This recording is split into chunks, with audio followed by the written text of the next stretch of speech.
So,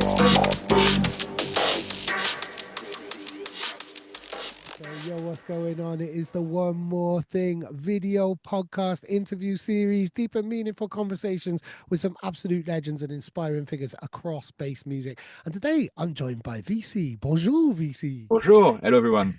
Hey, thank you so much for joining us. And it dawned on me literally minutes ago, as I was looking at how sunny it was outside. I think we started talking exactly 5 years ago during the lockdowns, the early phases of lockdowns. I Yeah, was doing like an antivirus news kind of update, which was just wrapping up everything that people were doing all around the world to try and keep themselves inspired and keep smiles on each other's faces and look after each other. And I'm pretty sure that was when you and I first started talking. yeah, And then, if not then, when I started doing Vision Radio and got your name wrong every time. But time flies, doesn't it? That feels like yeah. a whole other lifetime ago now, doesn't it? Yeah, it was, yeah. Time flies so fast and everything moves so fast. So yeah, it's so nice to be here today again to talk about more Definitely. stuff and bigger stuff. Yeah, definitely, definitely. And actually, I just want to highlight a real moment. The last time I saw you in the real world and not online was at Rampage Open Yeah, Air, where One More Thing was hosting a stage. You guys were there for the In the Lab takeover. There yeah, was loads of great people, loads of friends all around. And you know what it's like when you arrive at a festival.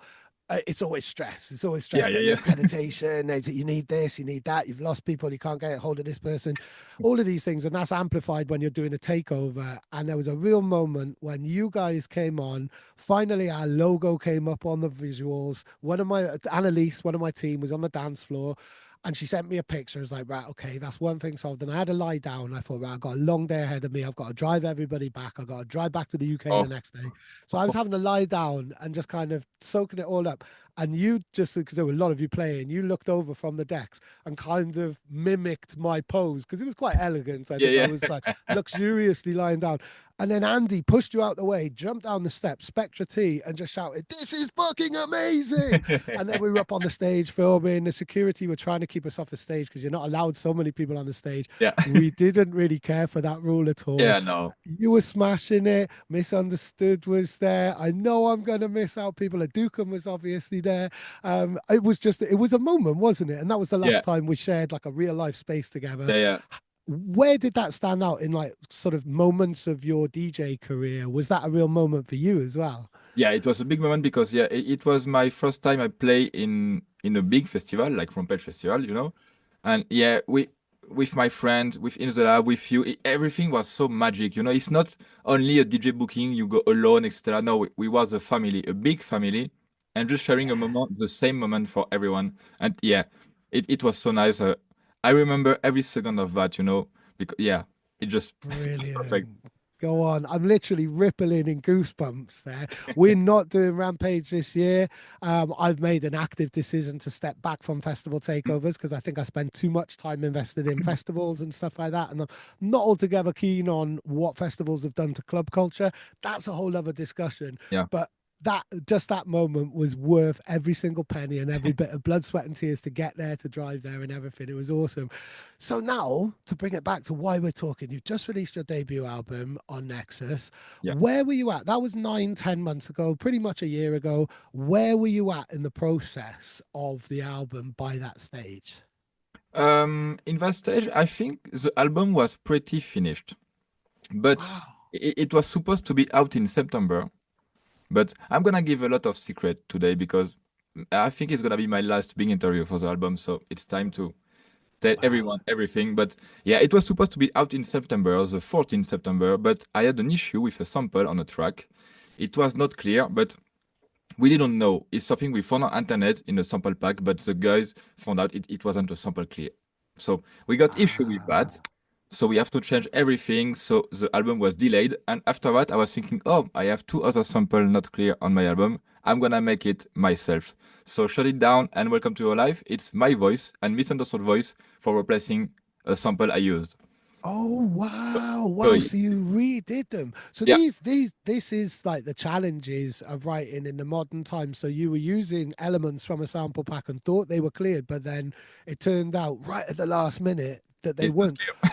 Would that have come at a cost, or did they not allow use of the samples at all?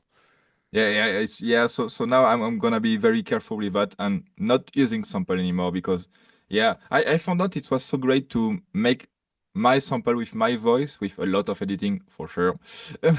But yeah, I love sampling. I love sampling hip hop vocals like very small shot, etc. But we can't do that anymore. 10 years ago it was okay. Now we can't.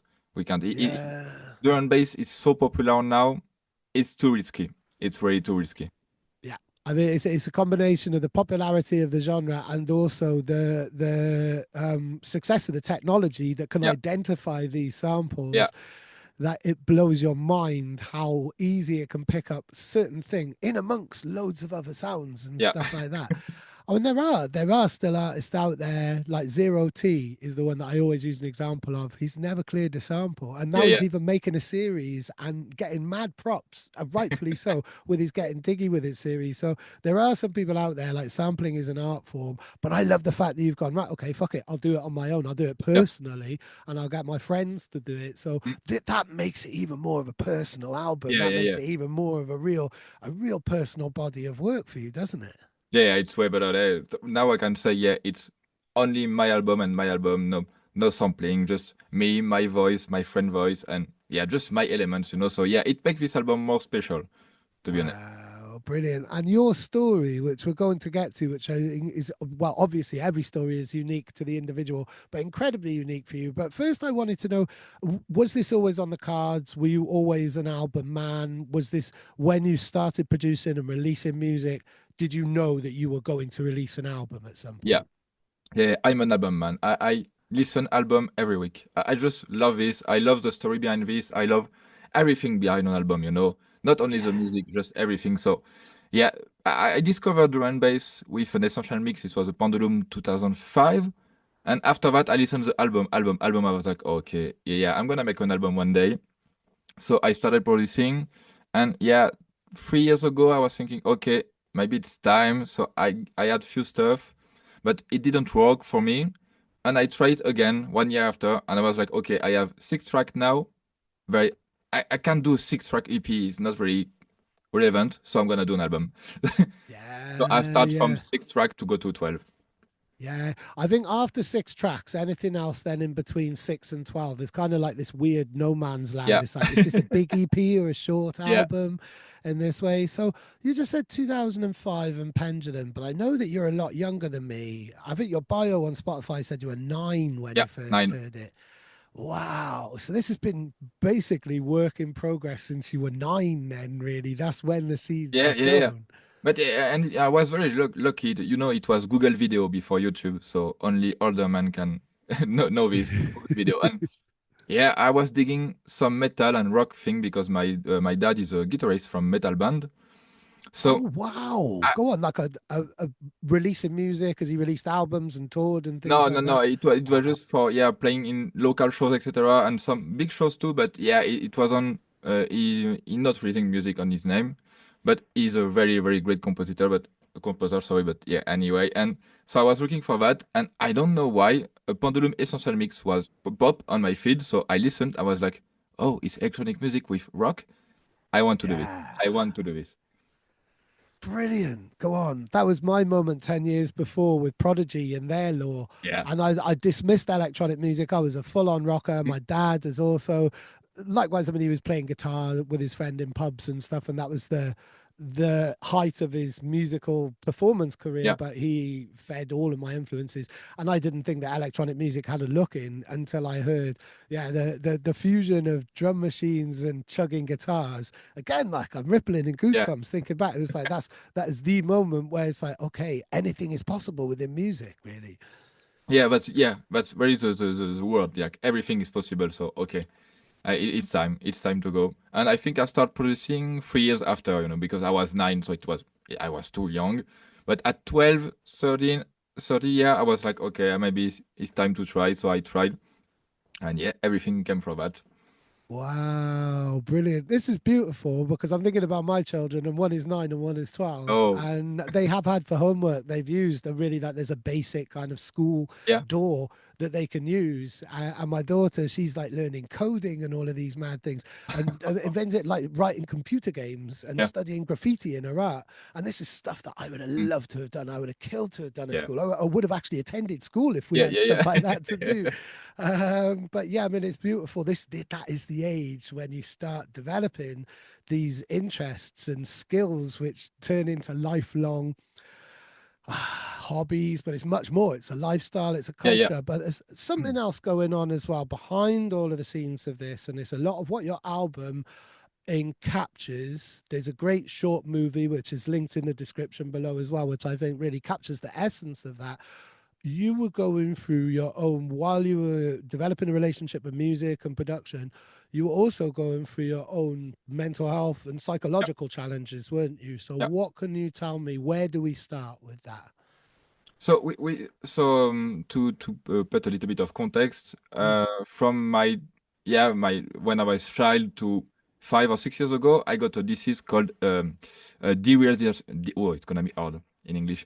Derealization. So it means for me, I was the only people alive, and everything around me was a movie. So I had the issue to make the difference between a movie and real life. So it wasn't painful, like it was okay. Yeah, I didn't have an issue with that, but it's really strange. It's really strange because when you saw a movie, for you it's real life, and when you go outside, for you it's a movie. So that's really, really strange. So it yeah, and few years ago it go out for absolutely nothing, nothing. So yeah, I realized, oh, this is life. Everything is life around me, and yeah, so it started like that. And wow. yeah, When but can you remember the first instances when you realized? And I'm just going to read out for anybody watching now, like the kind of the Google description of derealization is a feeling of detachment from or unreality about one's surroundings, where the world may seem dreamlike, unfamiliar, and distorted. I mean, does that resonate with you? That description there in yeah, yeah, that way? completely, yeah, yeah.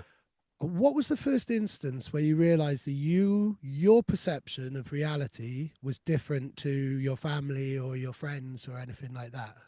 I think the first time I can't remember the first time, but it was few situation, like you saw a really, really bad news and you feel nothing for a moment, and after that you feel bad, and few seconds after you show a movie and you feel more bad when you see the movie, and it was like, okay, that's really strange because I think there is an issue with that because I was supposed to cry for the bad news and I cry for a dog die in a movie. And so I was like, okay, that's Yeah. strange. So after that, I tried to work on myself to understand. And after it, I was young for that. And after that, I had the same feeling for the movie and the real life. So I was always empathic, So I can cry for everything in real life or in a movie. So it was better, but not really better, to be honest. But I Wow. didn't have issue to have friendship extra. None of my friends know that. And at this moment, I think I started to talk about it like 1 year ago when it was really completely done. And so, yeah, I start to talk, but yeah, I never had issue. I had girlfriends, I had friends. I loved my parents, but yeah, it's very hard to explain. Wow. I think there's going to be a lot of people watching this who can relate in one way or another, and it might have gone undiagnosed. The aspect of crying at films, like I mean, I'll share my own personal experiences. Like growing up, Transformers the movie for Mm, me was that was the movie. It didn't matter how many times we watched it, I would always cry when Optimus Prime died, and to the point where it would frustrate my brother and frustrate my mum and dad because I'd run out of the room. Even as like a 10, 11, yeah, 12 year old, I would still get absolutely gutted by it. And I think it's like there's levels of empathy there, and almost like your brain trying to deal with how you're relating to a circumstance. And I guess some people have a very logical, pragmatic yeah, brain that can break down things logically.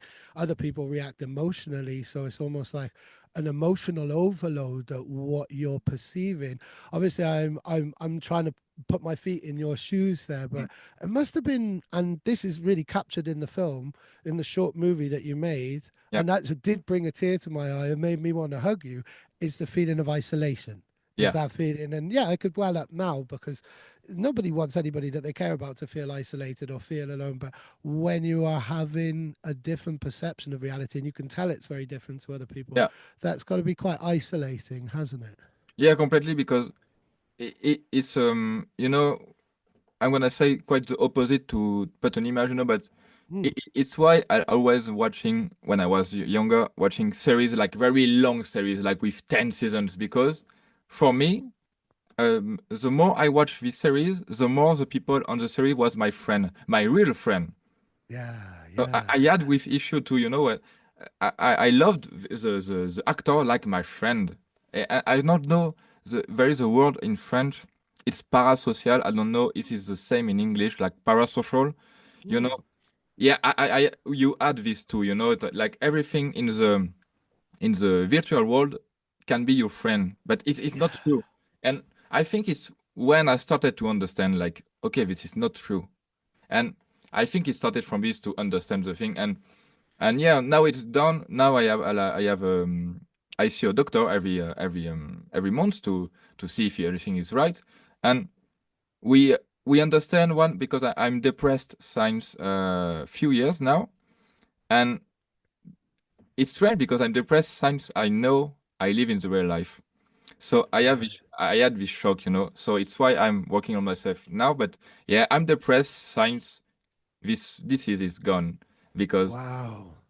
I was Wow. great So it's with almost like the derealization was your brain's coping strategy for a depression at the actual reality of the world, yeah. really.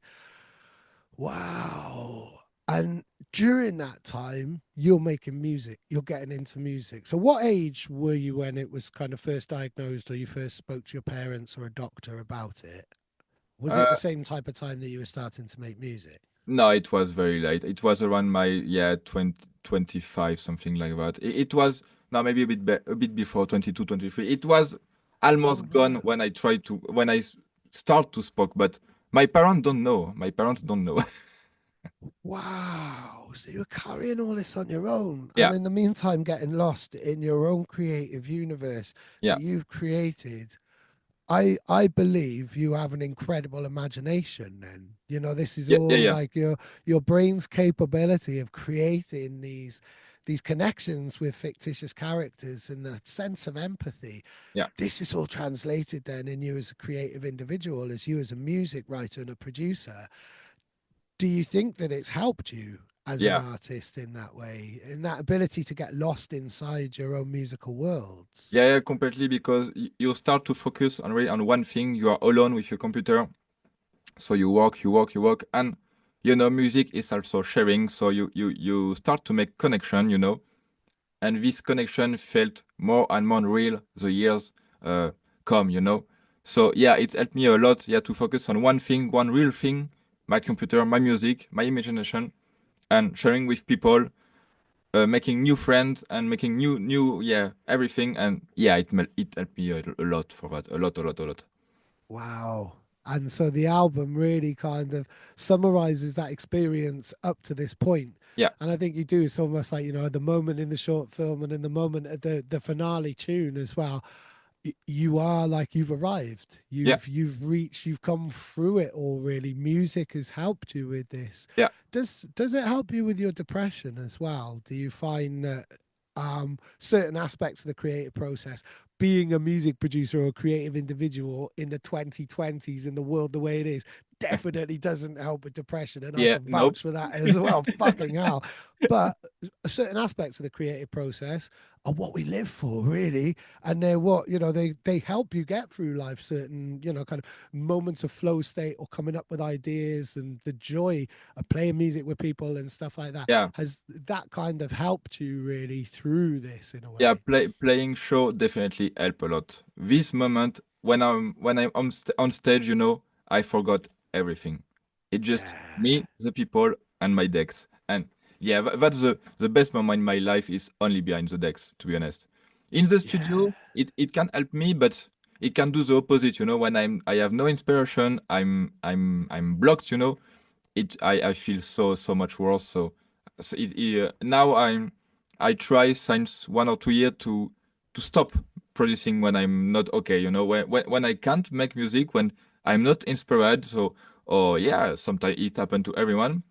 I don't push, you know. I don't. Oh, I close the computer. I go outside. I go for a walk. I Yep. go make skateboarding because I skateboarding too, and I feel better the day after.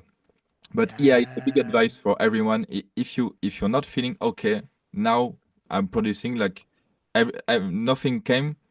Just stop and try the day after. Not try 1 hour after. Just try the day after. It's way better. Yeah, definitely. And I mean, it can get to the level. I remember speaking to DJ Hazard, who hadn't been in his studio for 3 years at one point, just because he didn't want to. He just Yeah, didn't. He knew that if he turned it on, he would reach that block and just get really frustrated with himself. And it turns your relationship into something really toxic. It's something yeah, that you yeah, originally loved. I have it with writing all of the time, and there are points where I don't want to write a single thing. And luckily, editing videos and mm, podcasts and other mediums exist, so you can still be creative in another yeah, way, but it's really unpleasant feeling, and I think that's the best way to do it. It's like, right, okay, this isn't working for me. I'm not going to try and push it because that's counterproductive. It ruins your yeah, relationship. You could end up ruining a song. With that in mind, and I was actually going to ask this towards the end, what's your relationship like with the album then, having been kind of almost complete since last year, then the challenges with the samples, then the whole release process and promoting it, yeah, and that's a whole other odyssey of anxiety and yeah, yeah, overthinking and yeah. a lot of hard work. But what's your relationship with it right now? With it, as can you listen to it and stuff like that, or have you put it aside for a bit? To be honest, I still love it, and I can listen Brilliant. to it again, and I play every tune of it because Oh, brilliant. I have this thing like a lot of producers have. When a tune came out, you don't already play it because it was made 2 years ago, and you're tired, and yeah, you don't play it. The album, I don't know. I feel like I produced it 6 months ago, you know. So Brilliant. yeah, I don't know why because I'm really this guy. You know, I stopped playing a tune when it's out. You know, I'm like, oh fuck it, I don't like it anymore. But Yeah. And that's the time you should be playing it. There's so yeah, many yeah, artists there yeah, who, yeah, where you feel like the tune is old to you. yeah, yeah, So, at what point did Flashover become a concept in that kind of way, in the way that it all kind of brought together, especially with the short story now that you've made, or the short film rather? What did you know it would be a concept, or did the whole kind of narrative of it all yeah. come in a little bit later? Yeah, it started to be a concept when at the beginning I had like 5 or 6 really heavy tracks, you know, like so heavy drops, etc. So yeah, yeah, like bangers, you know. So okay, and after that we made Glitch with Misunderstood, like by my best friend and my MC since a long time, Mm, and she know my story. She know everything about me. So she tried to write something about glitch live, glitchy thing. I was like, okay, okay, the story is crazy in this track. So I put it with the other track. I was like, okay, I have 7 tracks now. It's time to build something around this. So because before that, Glitch and Flashover, it was not Flashover before. It was Immortal. Was to be released only as two in a label. I don't know which one. right. But when she made that, I was like, okay, maybe it's time to tell my story with what she wrote. So I put it on this concept. I was like, okay, man, now I have to tell to everyone how it came from flashback to flashover and build a story about that, a concept behind that. And yeah, so she changed Immortal for flashover. She wrote new lyrics, sorry, Oh, end brilliant. up the story. And yeah, I think the lyrics from Flashover was made 1 week before the deadline of the album. Oh, We didn't wow. know how to end the album properly, you know? Like, it was like, okay, we try. And this one came, I was like, that's the one. That's the fucking one. Yes, brilliant. Wow. So the concept kind of kept it going right to the end. Did you find though, when it kind of started to come together and you could almost visualize it, did the album become a lot easier or more kind of coherent in your head as a body of Yeah, work? yeah, yeah, yeah, Because yeah. that's something that really stands out. is the fact that it sounds like Yeah. an album. This isn't, they're all playable. You Mm. play them in your sets. I think that's a really, really hard line to tread, is Yeah. making it DJable, hit hard on the dance floor, but also be a really, a beautiful listening Yeah. experience away from the rave. And as time goes by, more and more people will be experiencing it away from the rave on Spotify or buying it and stuff like that. So this, it's really important to have that kind of, to tick both boxes, but I Yeah. think it's one of the hardest challenges for producers to do, isn't it? Yeah. Yeah. Completely. Completely. It's why when we pick the 12th final track, I will work on every track to have, something coherent with everyone's like intro, outro, to really have a story. If you listen it on Spotify, if you press play from start to beginning, there is no silence. Yeah. Every track Yeah. follow each other. So it's when there is the concept was made like, okay, you can play from the beginning to the end. It's like a little movie. Yeah, that's I love albums that do that, really. That's because you feel part of that world. And I guess Yeah, going back to the idea, or the experience of derealization, being part of that universe yeah. is a really important thing. That's something that you know incredibly well, as an individual, as a creative. So you wanted to create that experience for other people. Yeah, completely, completely. Like, with really deep intro with some layer, yeah, dreamy thing, and after that, every drop to show how it works on my head. And Yeah. it's why the short movie. I love what William and Clara do on this. It's just, yeah, it show everything. It show everything, like the dreamy space with dreamy music and drops when I'm really confused. So yeah, it was a huge work, and I love thanks to them because I was so happy. Yeah, it's a beautiful piece of work. I mean, it's great because it works like from a really like cynical industry point of view. When you made that film, then suddenly you had all of your little reels ready for Spotify in each track. So you've got all of the visuals Yeah, ready to attach to each track, which is really important for Spotify and yeah, yeah, feeding the machine. But you got to tell a really personal story, and it does it really, really well. It's beautiful. So it's misunderstood who kind of pulls you out of it, who you give a hug and she yeah, pulls you up onto the stage and stuff. And I thought, like, again, I got goosebumps. Just like, that's a really kind of tender moment. But it's clear that all of those people, and you can see them in the background in a blur behind you now, these are your friends. These are all all my the friends, people who all my kind of friends. makes your album, makes you, helps you deal Yeah, with your depression and deal with life and stuff. Without them, your life would not be as exciting and completely. fulfilling. Yeah, So to completely. have all of them involved, it's like you've nailed that really, really, really well and really efficiently. You haven't gone too self-indulgent. It's not an epic 20-minute tale, Yeah, but you've managed to squeeze so much in about your own personal experience and your social network, the people who inspire you. Did yeah, that come yeah. together quite easy, or did that take a bit of work and a bit of thought? For the short movie, or Yeah, yeah, for the short movie, yeah, yeah. yeah, it took 2 days to film everything, but yeah, after that the processing, because yeah, it was really hard with, raw, take to get. Yeah, Okay, I want something really blur with me in front of everyone. Yeah, William do an amazing job, but yeah, he put a lot of time on it because it was really hard to not be cheap and be really, yeah, like I had in my head, because I had everything in my head, and him too.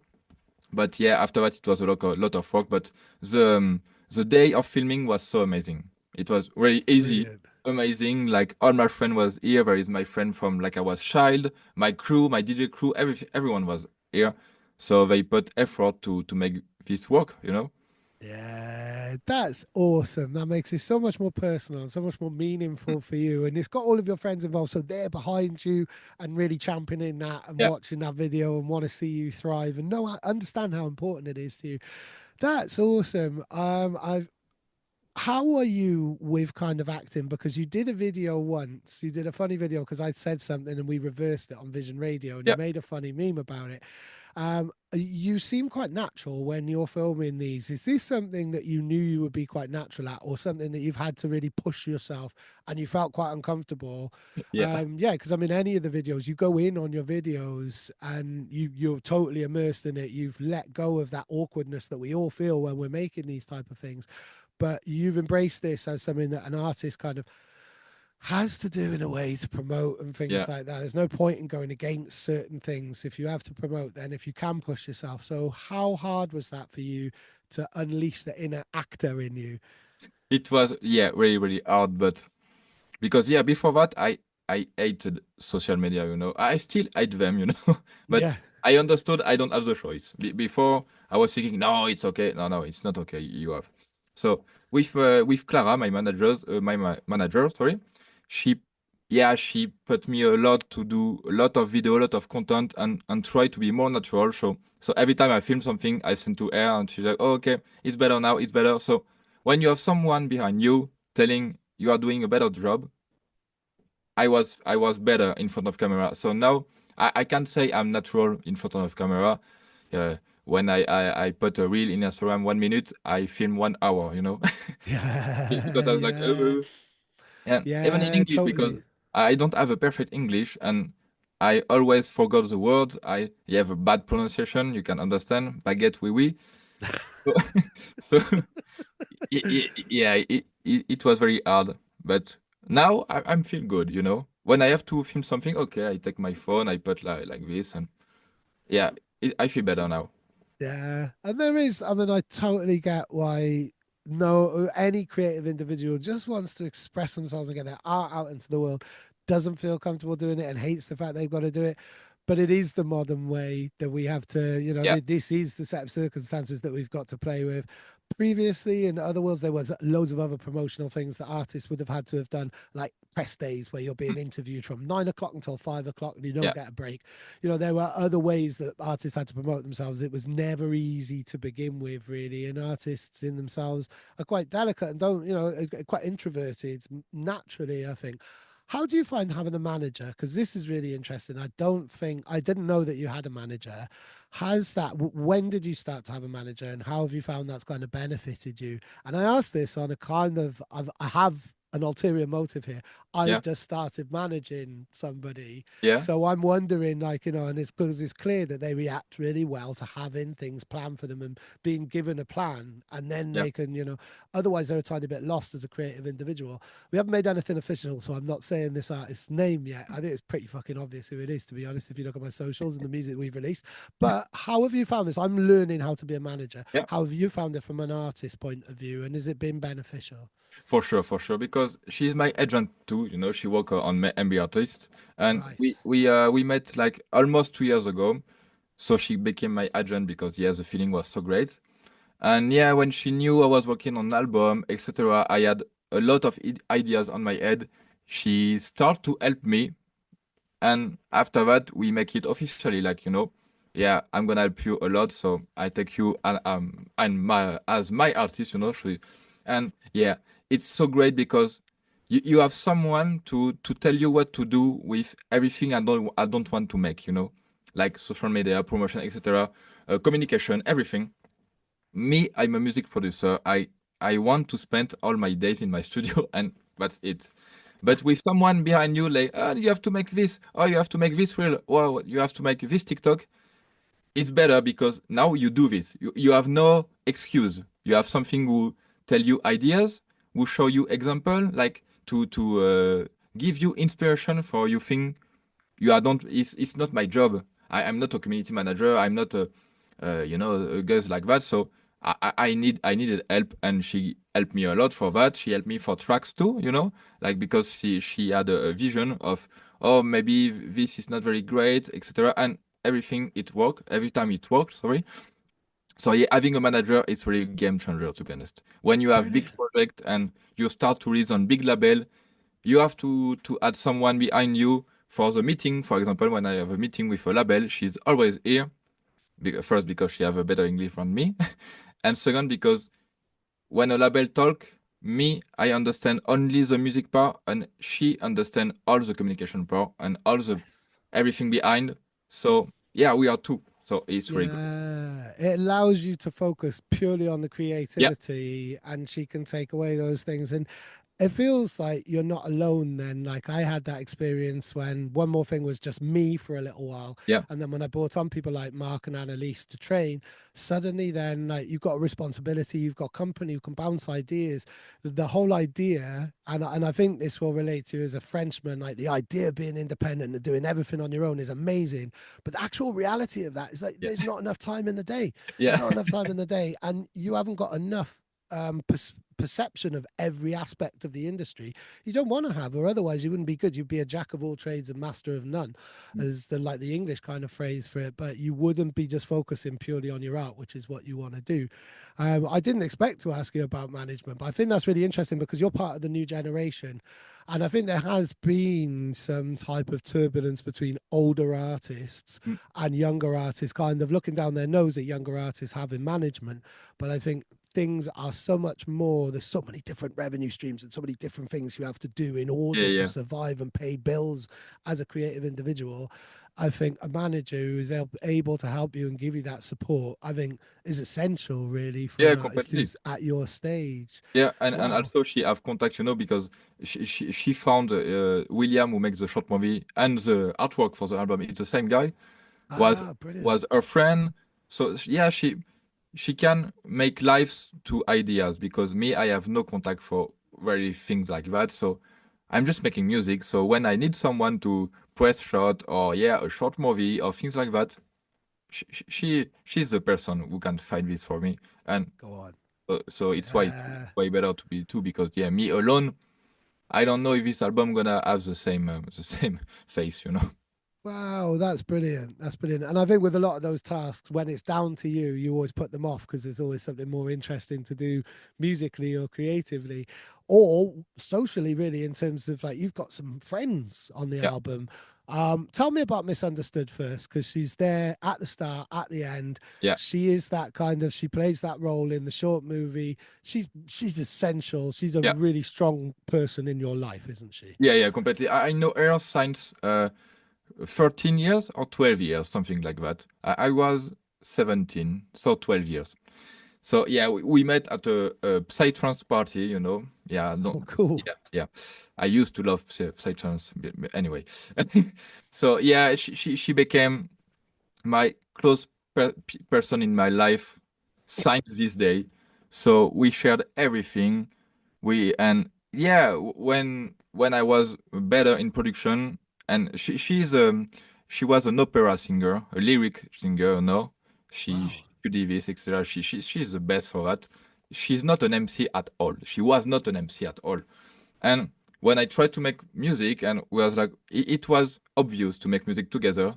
So we start with Glow, with 7 years ago, and after that, yeah, I ask her to be on stage with me, and now she doing a lot of gig with me, sign the rest of the album because I told to my agent to yeah, I want my MC every time we can because Yeah. she do a wonderful job. She's MC since maybe 4 years, and now it's just unbelievable the level she have. So yeah, I love her. She's gonna be here for life. So it was obvious also to have her on the album. She finds the name of the album. She find a lot of things. She remade. Wow. She make a lot of vocals. And she's not credited on some vocal because yeah, I was like, okay.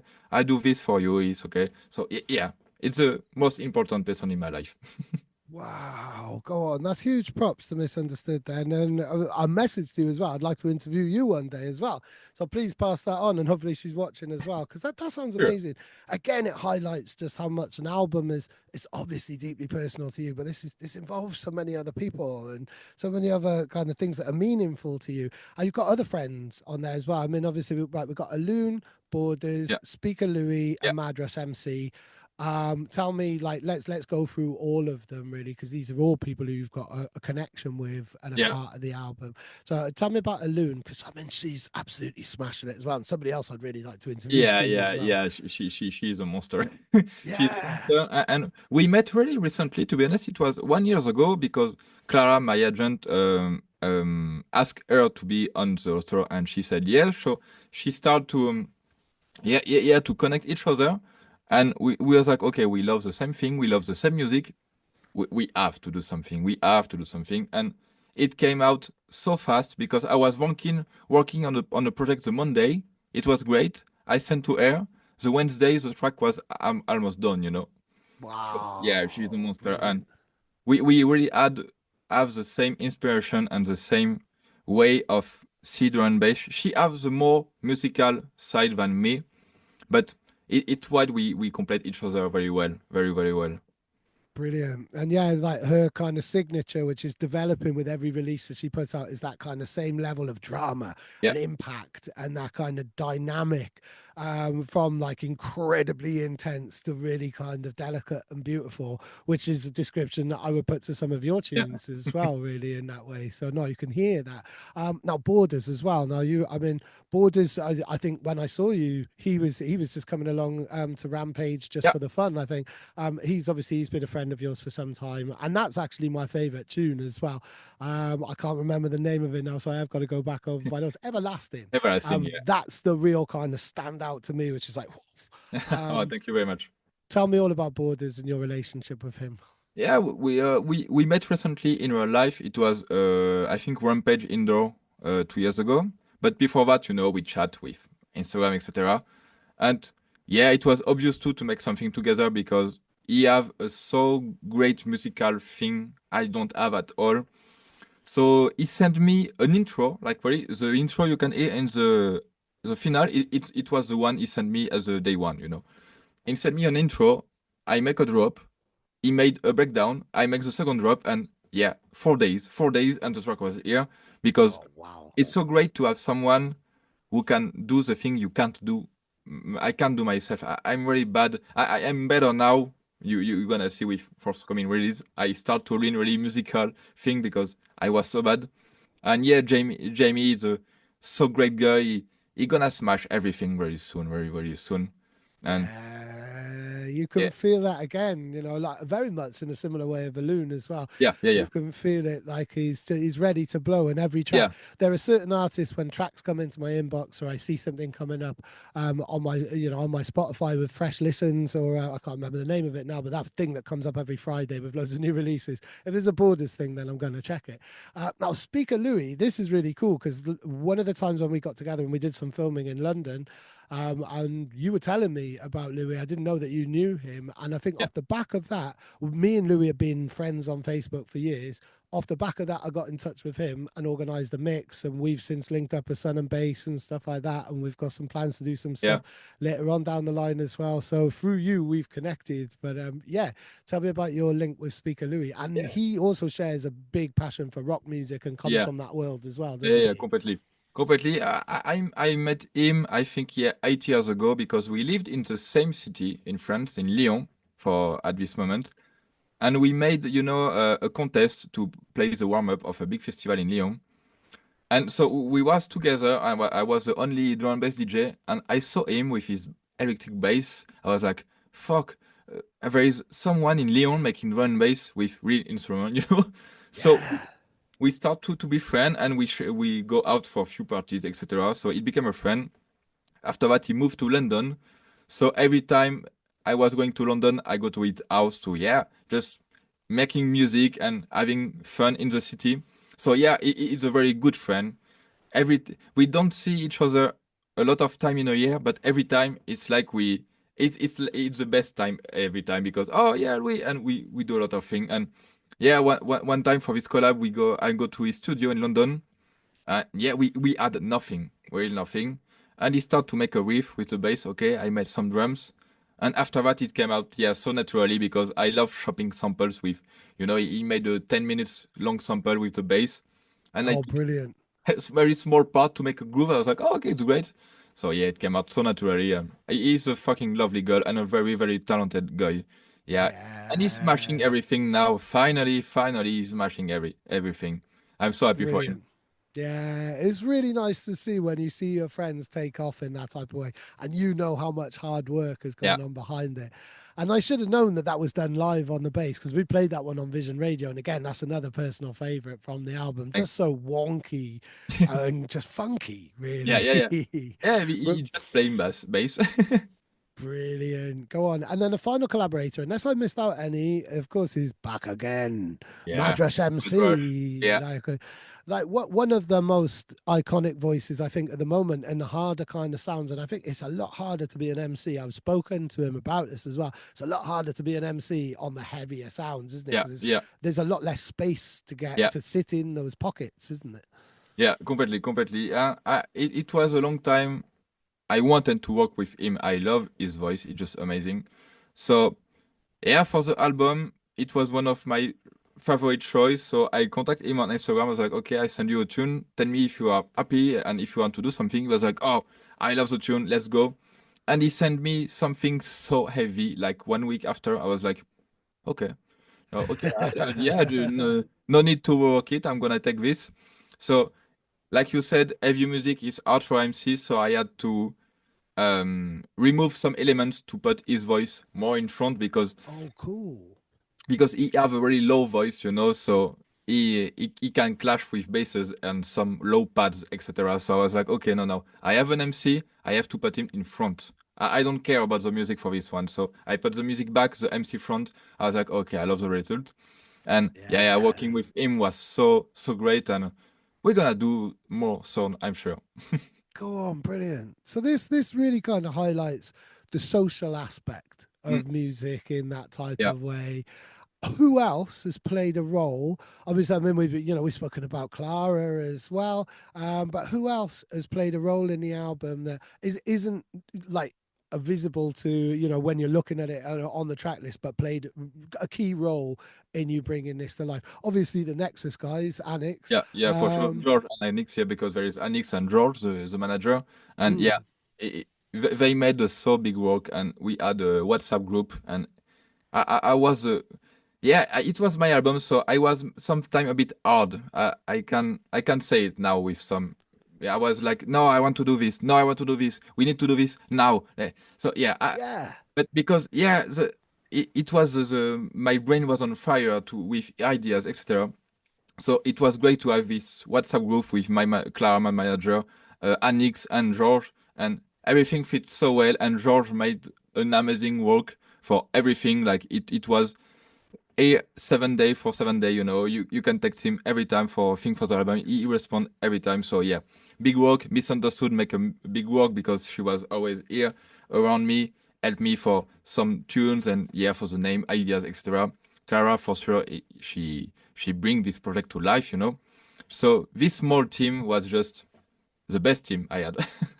Oh, go on. That's Yeah, beautiful. That's beautiful. And it's clear then your relationship with the music, you're still playing it, you're still loving it, and you're really proud of it. Whereas some artists can't even look at their album for a little while. How about actually going back into the studio? We spoke about that kind of relationship with production if it's not working. Some people, once they've made an album, they take a break. They take a well-deserved break from the yeah, studio, focus on touring, focus on gigs, focus on themselves and catching up with friends because it can be those last few months of getting it together. It means that you don't really have much of a life. You're yeah. purely living the life of that album and getting it over the line.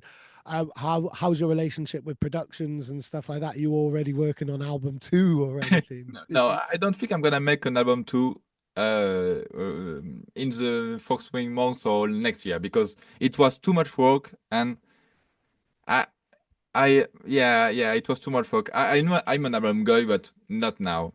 But Mm. when the album was almost done, I had already few music ready for after. So I was so lucky to when the album was done, I not started from zero. I was like I have already few projects. And so yeah, Ah, I have few things yes. coming. And yeah, I think I took 3 weeks of break for producing, something like that. But during all the promotional thing of the album, because I was making TikToks, Instagram, etc. So I stepped back from production, and now I'm back since 1 week, 10 days, and yeah, it's a bit hard to be honest, but it's okay. It's okay. I have a Yeah. I have my remix of audio coming in 2 weeks, 3 weeks. It was made yeah after the album, so perfect. I have a blackout EP in construction, you know, so I have already few tracks, so we're gonna see. And so yeah, I have few things coming, like not now, but coming this year. So I'm happy to not be, you know, yeah, blocked with, oh, I have released an album. What next? No, I already Yeah. know what's next. So it's great. Because I've spoken to artists like that where it's almost like you're running so fast, you've run off a cliff and your legs are still moving, and you've got no a Yeah, road to run on in that type of way. And having those things, those other projects, nothing starts and ends in the way that it's released. So yeah, you've always got an overlap with projects yeah, and stuff like completely. that. So my last question to you now is, what have you learned about yourself? You've been on such a deep kind of mission, and yeah, like really kind of exploring yourself, working on yourself, understanding your own perception, understanding how fragile Yeah, reality is really, and remains to be for all of us. Is it all of our realities are incredibly different? It's completely subjective in that yeah. type of way. What have you learned about yourself as an artist, as an individual? As a human being from this album that you wouldn't have known had you not written the album and gone through this process? I think the thing, bigger thing I learned is to learn to be patient. Like patience is a key for everything. Because before that, I was a rush man. Everything need to be fast. I need to. If I work more than 2 weeks a track, I need to put it in a bin. Now, with this album, as an artist, I understand you can take 1 year for a track and go on it 6 months after, and you can save everything. So, yeah, I think patience, yeah, patience, Patience. patience Yeah, yeah, i- yeah, i- totally.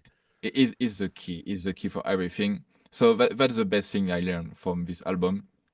And Yeah. I love that because it is, and we always say it's a marathon, not a sprint. And if you're in this for the yeah, long run, it doesn't matter how immediate life is or the internet is and content is and all of that crap that we have in our day to day life. When you're making art and you're in it for life, time is nothing in that yeah, yeah, type yeah, of way, And I think it takes a certain, you'd need to be a certain age before you can really understand and appreciate that. Like you're 29 now. yeah, So, like, and I remember kind of, yeah, certainly as I was getting into my career as a journalist in my mid 20s, nothing could happen fast enough. But then, so yeah, around about your age, maybe I think I was more into my 30s when I had that realization. yeah, I know I was. I'm still really impatient about a lot of things now, but patience and just that understanding that it doesn't matter if it takes this amount of time because I'm here for as long as I'm allowed to be. yeah, So yeah, yeah, yeah. I think that's one of the most important life lessons that you could have taken from yeah, it. yeah, Is there yeah. anything else that you learned? I have nothing in mind now, to be honest. But yeah, it was the first thing it came out. Yeah, the patience. Yeah, Yeah, that's amazing, VC. It's such a beautiful story and an amazing album. I would advise anybody watching, if you haven't already, please check out and support the album and support VC and keep your eyes on him because I think this is just the start. A lot of people say their debut album is like a line in the sand, and this is where, this is like chapter two or level yeah, two or maybe level 3 or 4 now, considering how long this journey has been since you yeah, first heard drum and bass. Does that feel like that to you? Like this is yeah, yeah, a new completely. level up, a fresh canvas. You Yeah, can draw a new painting type of thing. Like yeah, yeah. For me, yeah, for me, it's level three for me. level Because 3. level one was my beginning. Level two was when I start to produce because back in the day I was producing every type of drum and bass, like liquid, deep, jungle, everything. So I was lost in every subgenres. Mm. Level two, it's when I start to realize what I want to do. So I focus on neuro and jump up. And level three is the album, like the final piece of this. And now it's time Yeah. to see what came after. Go on. Amazing. I'm going to do a really, really cheesy outro now. Level 3. Au revoir. Au revoir. Merci, Au Dave. revoir. Thank you to everybody who's watched this. And thank you so much, VC. This has been an amazing interview. Thank you so much for sharing such a personal story. I can't wait to hear what comes next. So thank you. I will My see you pleasure. again very Thanks to soon. you, Dave. Thanks to you. Awesome.